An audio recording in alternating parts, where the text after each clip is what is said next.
In this video, we're going to go ahead and take a look at some POORCANA gameplay between me and one of my friends who attends our local leagues.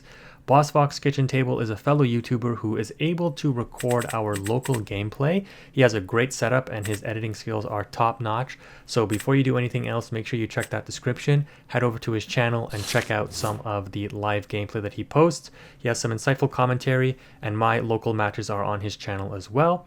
He does a pretty good job, like I mentioned, so it would be really nice if you wanted to see that real life local gameplay, if you wanted to head over to his channel and watch some of his videos, and of course make sure you subscribe to him if you're subscribed to me.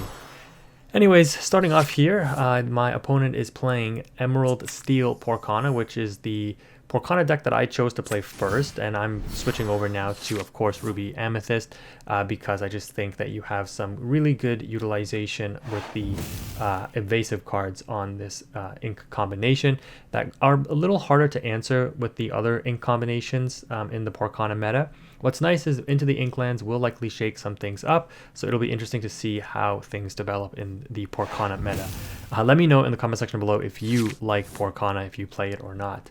But what you likely saw in the thumbnail and or title of the video is me attempting to use some high impact cards, I would say, in this meta, because things like the Most Diabolical Scheme gives you a lot of value in being able to banish villains. So you saw that I was playing the Challenger Jafar on Amethyst, not normally something that would see play even in POORCANA, but just being an inkable resource that you can play on 4, because there aren't many cards that you would want to play on 4 in the POORCANA metagame in the Ruby Amethyst color combination. It gives you just another toolbox item that you can use to banish with the Most Diabolical Scheme, since Jafar is a villain. Obviously, now that we've seen the new legendary Amethyst Jafar coming out Into the Inklands, that 4-drop Challenger Jafar from set 1 that is a common might end up seeing some more play, because it's not necessarily a terrible card, but you know, now that it has some synergy with Amethyst because of the big Jafar, it might see some play. So my friend here debates a little bit about what to do, and they're going to opt to get rid of my queen, and I'm totally okay with that because I obviously have double Surfer and Maleficent in hand to play on curve for turn 3, and I think it would be better here to establish the mini Surfer. I was on the draw, and in the POORCANA meta, I think whoever goes first has a much lower impact than it does in the regular game. On turn 3, my friend just establishes, or sorry, their turn 4 now, establishes the Prince. So they didn't ink, which is interesting. That leads me to believe that they have either some high value cards in hand or just uninkables. But in the POORCANA metagame, like the decks that you normally construct aren't full of that many uninkables, because as we've seen, a lot of the good uninkable cards are like super rare and legendary in terms of rarity, not really uncommon and common. So my friend goes ahead and inks a Mad Hatter, and they definitely need to see a Beast Mirror. That's how this Emerald Steel deck like essentially has to function. And this is why, you know, when I was playing this deck too, I kind of realized it. If you go up against another Steel deck and they're playing Benja and they out your Beast Mirror, you're kind of like, you know, up the creek in terms of trying to get your card draw off. So you can see here I used the crab in order to take out the first Prince, and at this point I'm just trying to do board control. So I used Maleficent to sing and banish itself in order to take out the Prince. Again, Maleficent replaces itself since it's, you know, basically you play it and you draw a card. So while that did look like a 2-for-1 against me, like using the Maleficent itself to get banished and the Most Diabolical Scheme to out one of my opponent's cards, again, because the Maleficent already replaces itself and I maintain board presence here, it was definitely worth it.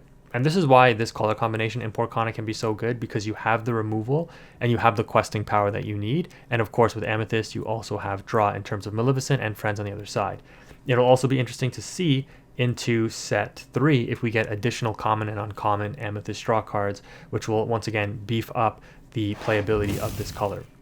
So Boss Fox here smartly smashes away my mini Surfer, and in this matchup, when you see yourself going up against Steel, you have to know that, you know, they've got the smashes, they've got the, you know, removal spells, they probably play Fire the Cannons and things like that, let the Storm Rage on, etc. So you're playing a little more carefully because you're expecting those to come down. So you kind of want to try to bait them out the best you can and force your opponent's hand, like pun intended, in order to out your resources. So as expected, yep, there's a Let the Storm Rage on, And the steel cards, you know, they're keeping up with advantage. The opponent here has 3 cards in hand, and we have 3 cards combined in between hand and board. So we're not necessarily ahead in terms of advantage.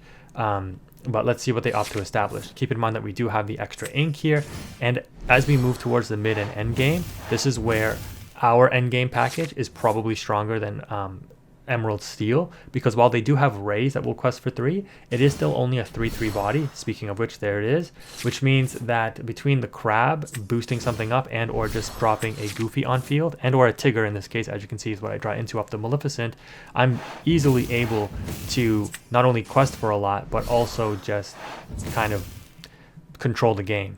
So I opt to bounce back the Mini Surfer in order to keep it safe from the ray, because if my opponent wants to crash their ray into the Mini Surfer, that would kind of get them a little bit of advantage. But I'm saying, well, if you want to crash your ray, you have to do it into my Goofy, which doesn't destroy the Goofy or the crab, and that's just good value for me.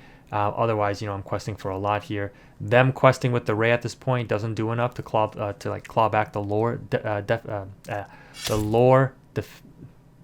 don't even know what the word I'm trying to say is. Deficiency? Not deficiency.